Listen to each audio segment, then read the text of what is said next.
Hello,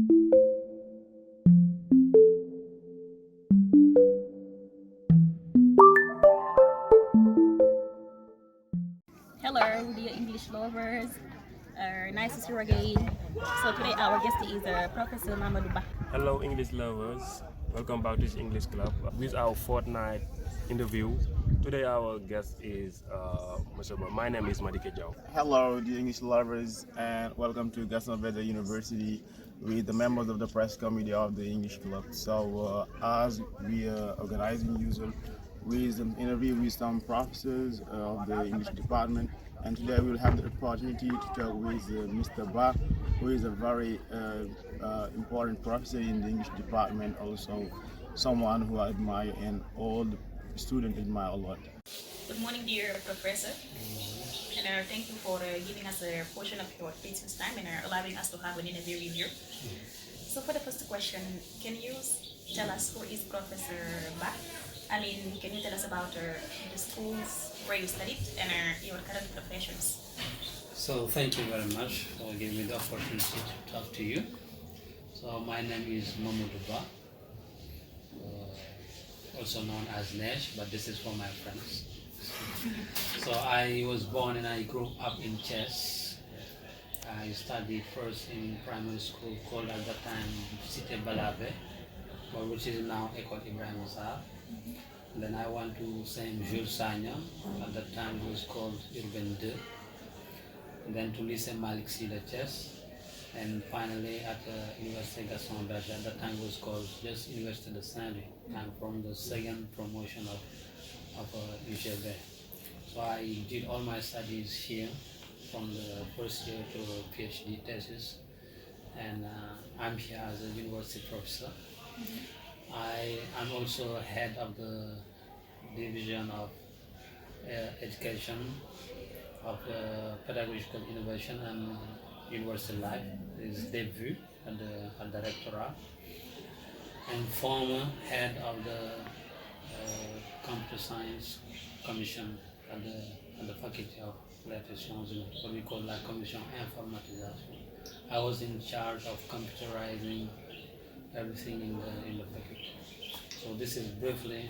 Well, I was also head of the Department of English for 4 years. That is from 2009 to 2014. Okay, thank you.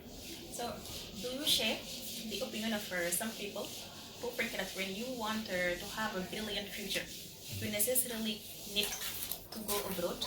I mean, to study in American or European universities. Do you share the opinion? Personally, I do not, because for having traveled a lot, for having been in touch with so many systems in the world, I know that in Senegal, even if we have certain troubles in the education system, we still have a very good system. And the difference is that in other countries, people get specialized very early. And that makes it very easy for Senegalese students to have a very strong background knowledge, a very wide background knowledge, and this is our case. I personally, when I traveled to Wisconsin one day, someone asked me if I studied, in which American university I studied. I said, no, I never studied in American university. He was surprised because he could not believe that we could have such a level here in Senegal to allow me to study from first year to a PhD thesis in English and literature in a university in Senegal without traveling abroad and having such a good level, because they were surprised by my level at the time and the background knowledge I have and so on. And I remember most of my friends who come here from America, they say that in Senegal the students are genius because they know a lot and they can do many things. That's how, and I still believe in that capacity of our education system to produce some very good people with high competency without traveling abroad. Okay, thank you. So how do you succeed in managing a diversity of things at the same time? Meaning your family life, the fact of being a teacher at the English department, and your other activities. Yes, all is a matter of organization.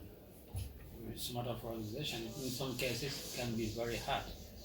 I personally, for example, my wife isn't here, so I'm obliged to do so many things at home first. Here in the university, I'm responsible for many things. For example, in my division at Directorate, it's a very wide division. I take care of all the troubles, all the problems of students, all the issues related to studies and pedagogical activities. But all is a matter of organization. You organize your timetable, you organize your activities in such a way that there will not be any overlapping between activities, and that makes it easy. And if you pay attention, most of my classes, I have them in the afternoon from 6 to 8 p.m. So this allows me to have time in the day to do all other activities. But all is a matter of organization. It can be difficult sometimes, but it's not impossible. Okay. So, are you an Afro-optimistic?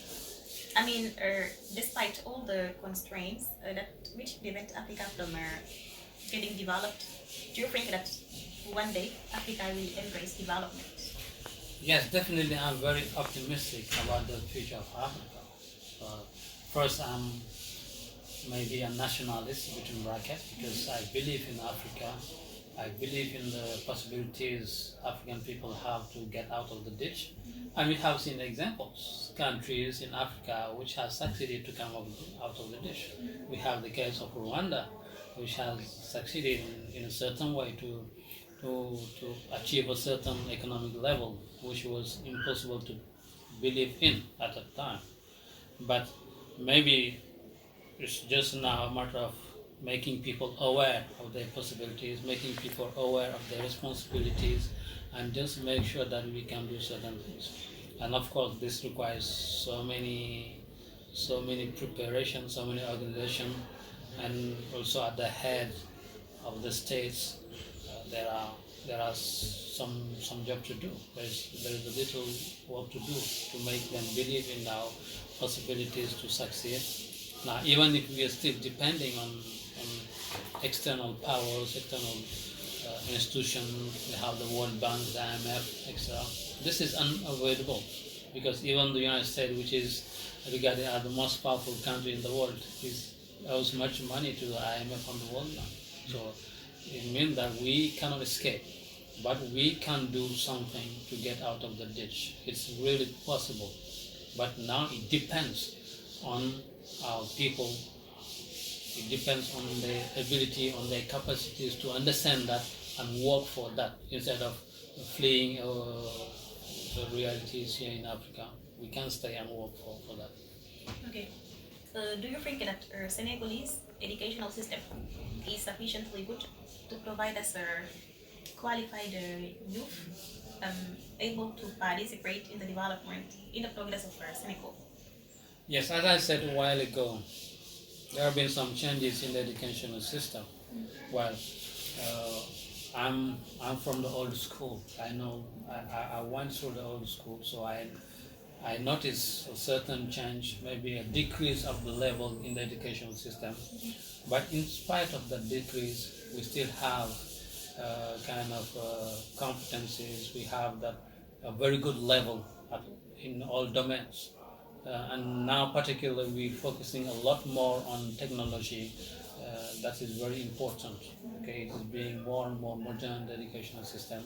And in spite of those drawbacks, we still have a very good system that makes us, that helps us work or face different issues everywhere we go. And if you pay attention, most of our students, when you look at those who got the degrees, the alumni, they are all in very good positions in the world and in the country. So it simply means that the system is still very, very good. And it responds to the needs of the population, to the needs of the countries all around the continent and the world. Okay. When you were a student, you were a member of the English club? Yes, I used to be a member of the English club. I was in charge of the newspaper. So can you tell us, for example, about the advantages? What does it give you? Yeah, the first thing when you're a student and being member of the English club, the first important thing is it allows you to practice your English. Okay, practice your interaction with people, be able to work in a group, etc. All kind of activities that can help you model a person who will be able to fit all kind of situations, and that was really very very interesting. And it was more interesting because at that time we had people from Nigeria, professors who came from Nigeria, and one of them was in charge of helping us work out a very good English club, and we did learn a lot in that club. Your last word? Well, just to thank you for this initiative, and also encourage you to go forward. Keep the thumbs high. Just work for your institution. That's very important. We all have been students here, and if we are here today as professor, it's not simply because we study, but also because we worked for this institution, and it's kind of reward for us to be here as professors. And just be involved in all activities, in all domains in the institution, so you will not regret it. Thank you very much. Okay, thank you.